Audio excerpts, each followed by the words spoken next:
Hello and welcome, kids. Just look at it. Today we'll discuss the positive economics and normative economics.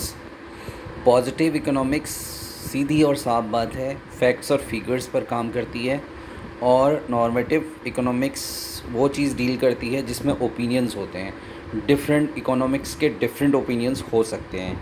तो positive economics की अगर बात करते हैं तो positive economics deals with the economics issues of present, past and future where we studied fact and figures, right?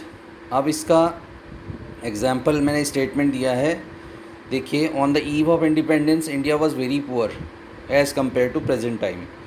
तो सच है ये फैक्ट कहेंगे इसे हम, क्योंकि आज़ादी के टाइम बहुत वीक थे, आज के मुकाबले पुअर थे।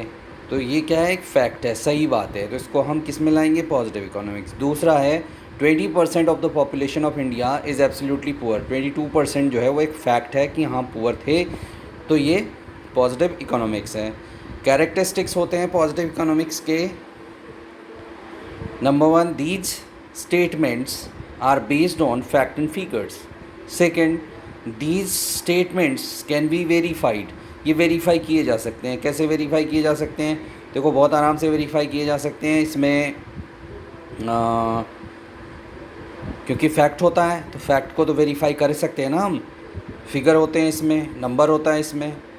तीसरा है, these statements reflect does not, मतलब दीज जो statement do not reflect any judgement. Opinion नहीं होता, क्योंकि ये सीधे फैक्ट पर काम करते हैं, तो ओपिनियन का तो सवाल ही नहीं होता इसमें। या तो हाँ या ना। ये 40% है तो 40% होगा।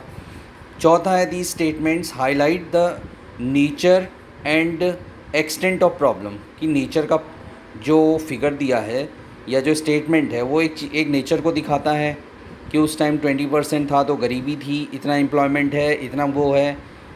और एक्सटेंट मतलब मात्रा को दिखाता है, ठीक है ना, साफ सुथरी बात करता है। उसके बाद हम आते हैं नॉर्मेटिव इकोनॉमिक्स पे। जो नॉर्मेटिव इकोनॉमिक्स होती है deals with opinion. Different economist जो होते हैं, इकोनॉमिक्स नहीं, इकोनॉमिस्ट लिखिएगा यहाँ पर, हैव डिफरेंट ओपिनियंस। उनके ओपिनियंस डिफरेंट होते हैं।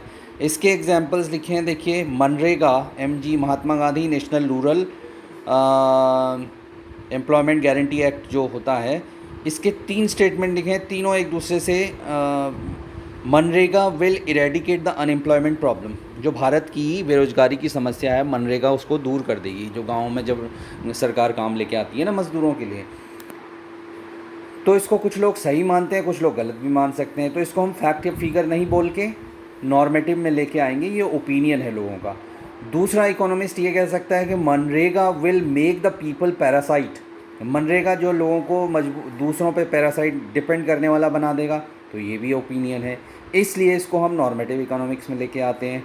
तीसरा है, MNREGA used tax payers money should be stop. MNREGA में टैक्स पेयर का पैसा लगता है, इसलिए इसको स्टॉप कर देना चाहिए। तो ये भी क्या सही बात है? सही या गलत, ये ओपिनियन है।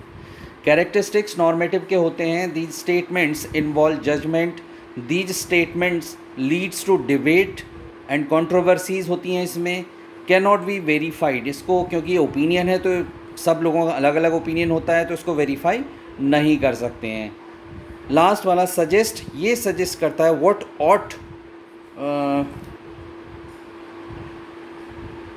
एच करिए, ऑट टू बी डन, क्या किया जाना चाहिए। ये सजेशन, ओपिनियंस मांगे जाते हैं। ये एक सॉल्यूशन देता है, क्वेश्चन का आंसर देता है, what to be done, what not to be done. ये सजेशंस हैं, राइट। तो ये आपका कंप्लीट हो गया। इसके बाद इनका डिफरेंस का अलग क्वेश्चन बनेगा।